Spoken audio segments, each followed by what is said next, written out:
नमस्कार, AB news में आप सभी का स्वागत है। मैं हूं संजय उपाध्याय।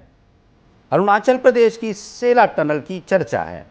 हाल ही में पीएम नरेंद्र मोदी ने इसका उद्घाटन किया, लेकिन इसके साथ ही जो तीन नाम देश में तेजी से फैले वो हैं सेला, नूरा और जसवंत की।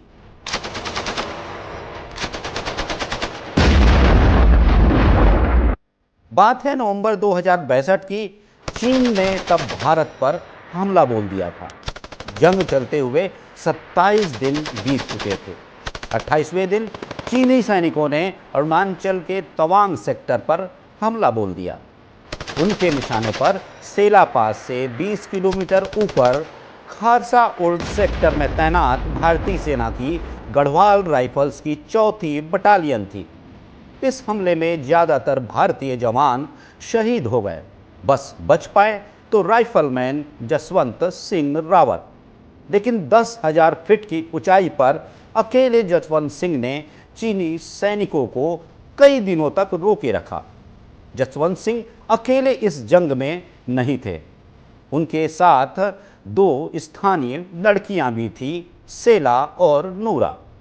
सेला जसवंत से प्यार किया करती थी और कहा जाता है नूरा उसकी बहन थी जो अक्सर उसके साथ रहा करती थी।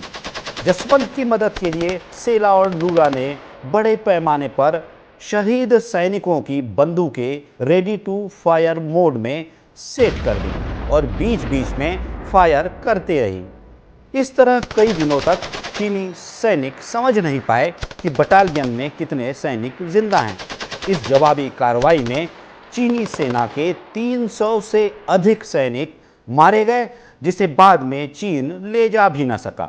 हालांकि अंत में चीनी सैनिकों ने तीनों को घेर लिया।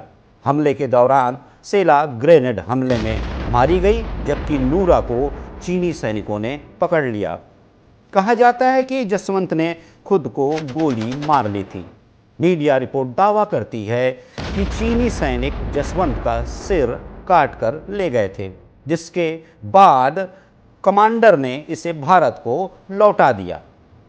भारतीय सेना में अब भी जसवंत और सेला की कहानी जीवित है। स्थानीय सैनिक मानते हैं कि शहीद जसवंत और सेला का प्रेम अमर है। उनकी आत्माएं आज भी इस क्षेत्र में देश की रक्षा करती हैं, लगातार विचरण करती हैं।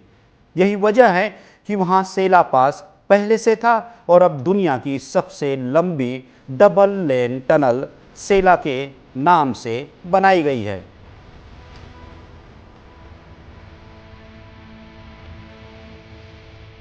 प्रेम और शौर्य की अद्भुत मिसाल ये टनल कहीं न कहीं प्रेम की इस अमर दास्ता को भी याद कराती रहेगी, उसका स्मरण दिलाती रहेगी।